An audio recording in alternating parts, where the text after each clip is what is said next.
साल है 1827। James Lewis East India Company का एक ब्रिटिश सोल्जर आगरा से आर्मी छोड़कर भाग जाता है। उन दिनों अपने आर्मी को छोड़कर भागने की सजा डेथ पेनल्टी होती थी। इससे बचने के लिए लुइस अपना फर्जी नाम चार्ल्स मेसन रख लेते हैं। चार्ल्स मेसन को कॉइन कलेक्शन का बहुत शौक था। उन्हें ओल्ड कॉइन्स में दिलचस्पी थी और इस वजह से वो खुद एंशिएंट साइट्स में खोज करने पहुंच जाते थे।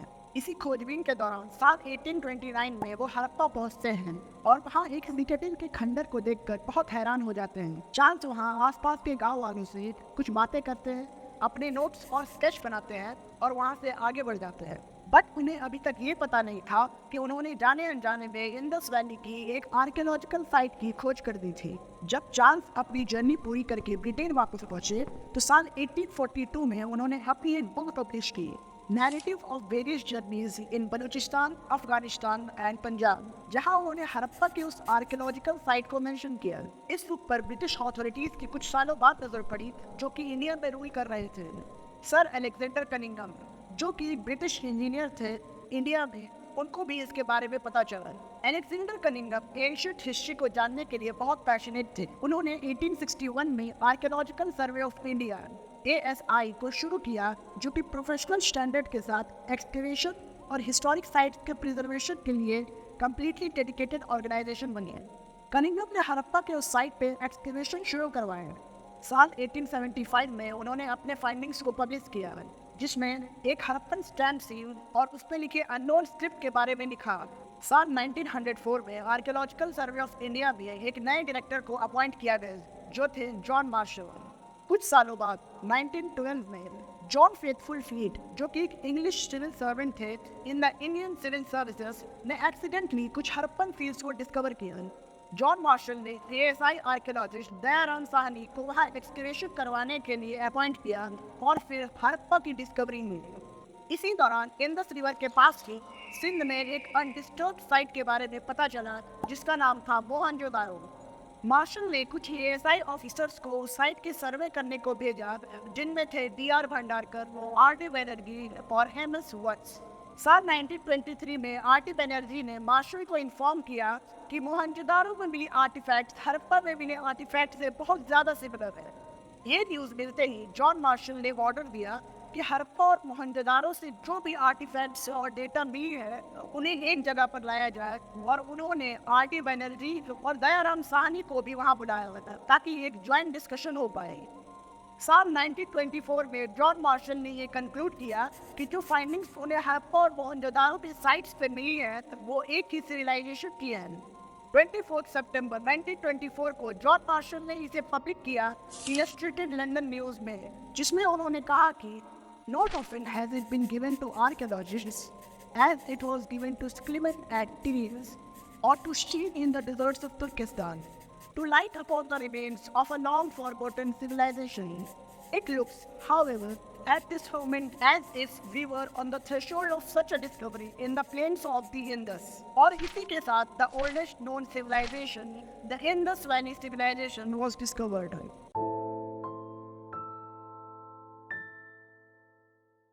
1947 में इंडिया और पाकिस्तान के पार्टीशन के बाद most of the archaeological sites of Indus valley civilization को पाकिस्तान ने इनहेरिट कर लिया, क्योंकि most of the archaeological sites उसी एरिया में प्रेजेंट थी। अभी तक लगभग 1400 इंडस वैली सिविलाइजेशन की साइट डिस्कवर हो गई है, जिनमें से 925 इंडिया में और 475 पाकिस्तान में मिली है। कुछ साइट्स हमें अफगानिस्तान में मिली है। सर मॉर्टिमर व्हीलर को साल 1944 में new director general of archaeological survey of India बनाया गया, जहां उन्हें रिसर्च करना था on the origins and development of Indus valley civilization. Wheeler ने आर्कियोलॉजिस्ट्स को हड़प्पा और मोहनजोदारो से मिली फिजिकल एविडेंस के बेसिस पर एक क्रोनोलॉजी बताई है इंडस वैली की स्टार्टिंग से डाउनफॉल तक की, जिसको उन्होंने 5 फेजेस में कैटेगराइज किया। प्री हड़प्पन 7000 to 5500 BCE मैर में एक आर्कियोलॉजिकल साइट है पाकिस्तान के बलूचिस्तान प्रोविंस, जहां से हमें न्यू डिस्कवरीज मिलने लगी कि इंडस वैली की शुरुआत कैसी हुई हो। Early Harappan 5500 to 2800 BCE। इस फेज में इंडस वैली सिविलाइजेशन के लोगों की इजिप्ट, मेसोपोटामिया और में भी चाइना के साथ ट्रेड हो रहे थे। लैपिस लैजुली एक डीप ब्लू मेटामॉर्फिक रॉक होता है जिसे बीट, सील्स और ज्वेलरी मेकिंग में यूज किया जा रहा था। और बाकी सारी सिविलाइजेशन में भी इसका मिलना इस बात का एविडेंस है कि इंडस वैली की बाकी सिविलाइजेशंस के साथ ट्रेड होती थी। मैच्योर हड़प्पा 2800 to 1900 BCE, ये वो फेज जब लार्ज सेटलमेंट्स और बिल्डिंग्स बनने शुरू हुई। हड़प्पा और मोहनजोदारो और डेवलप होने लगे, ट्रेड नेटवर्क और एक्सपैंड होने लगे। पोर्ट्री, स्टैम्प, स्टील्स और इंडस स्क्रिप्ट की शुरुआत अबाउट 2600 BCE में अर्ली हड़प्पन्स सिटीज में ट्रांसफॉर्म होने लगे थे। Late Harappan 1900 to 1500 BCE decline of Indus valley civilization शुरू हो गया, जिसका रीजन माइग्रेशन ऑफ आर्यंस को बताया जाता है। इसके बारे में हम वीडियो में आगे बात करेंगे। फिजिकल एविडेंस के बेसिस पर क्लाइमेट चेंज को भी एक रीजन बताया जाता है।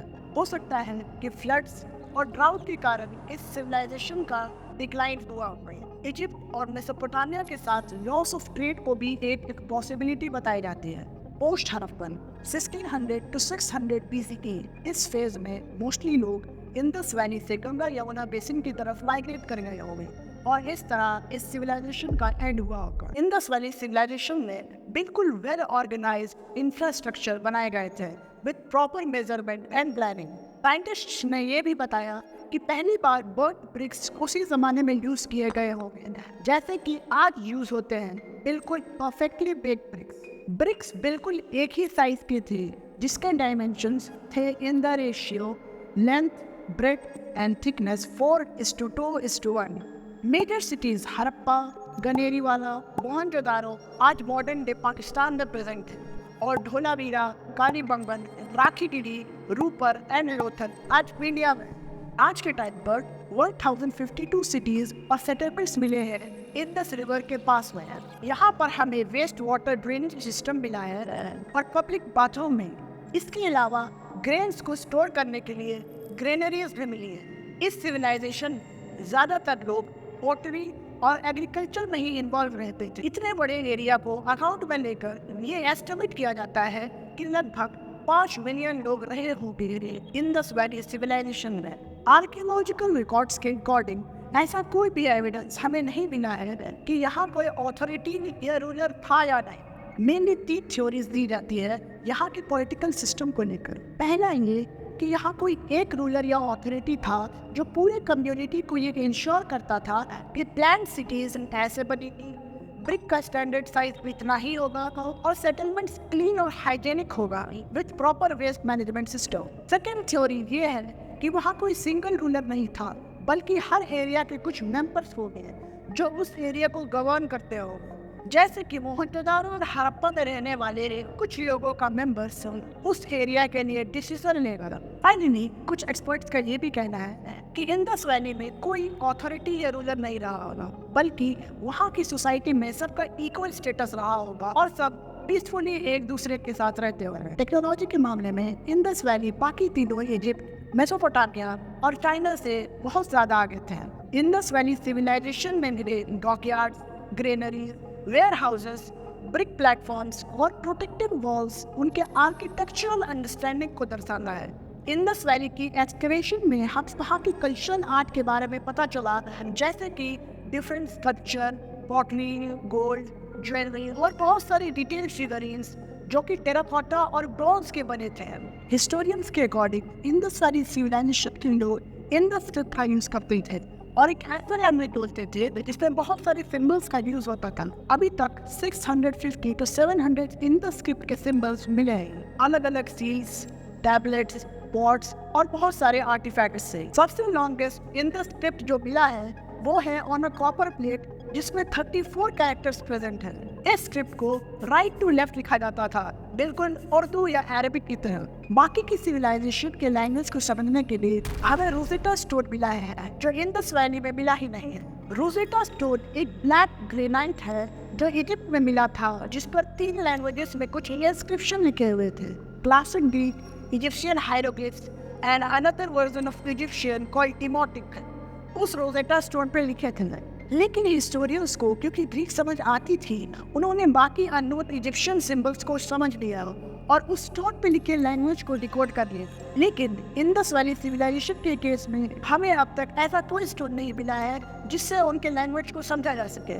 इंडस वैली सिविलाइजेशन के लोग किस रिलीजन को फॉलो करते थे इसका अब तक कोई एविडेंस नहीं मिला है। इंडस वैली में इजिप्शियन और मेसोपोटामियन सिविलाइजेशंस की तरह कोई टेम्पल या आर्किटेक्चर नहीं मिला है जिससे ये कहा जा सके कि यहाँ कोई रिलीजन फॉलो किया जाता है। इंडस वैली सिविलाइजेशन की इकोनॉमी एग्रीकल्चर के बाद सबसे ज्यादा ट्रेड पर ही डिपेंडेंट थी, जिसके कारण वहाँ के ट्रांसपोर्टेशन में भी डेवलपमेंट हुई है। हिस्टोरियंस के अकॉर्डिंग इंडस वैली सिविलाइजेशन के लोगों ने ट्रांसपोर्टेशन के लिए सबसे पहले बैलगाड़ी का इस्तेमाल करना शुरू किया, जो कि आज भी इंडिया के बहुत से विलेजेस में यूज किए जाते हैं। उन्होंने बोट्स बनाना भी सीख लिया था। इंडिया में प्रेजेंट लोथल सिटी में ये डॉकयार्ड आर्कियोलॉजिकल एविडेंस है कि इंडस वैली के लोग बोट्स को यूज करते थे ताकि अपने गुड्स का ट्रेड कर सकें।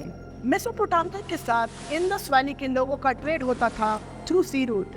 इसका एविडेंस हमें मेसोपोटामिया के आर्कियोलॉजिकल साइट्स में मिले इंडस वैली के सीन्स और ज्वेलरी से मिलता है। अराउंड 1800 BCE में इंडस वैली सिविलाइजेशन का डिक्लाइन हुआ due to climate change and migration. कुछ स्कॉलर्स के अकॉर्डिंग दो थ्योरीज दी गई इंडस वैली के डिक्लाइन को लेकर। पहली थी आर्यन इन्वेजन थ्योरी और दूसरी थी the climate change theory. The Aryan invasion theory 1800 to 1500 BCE।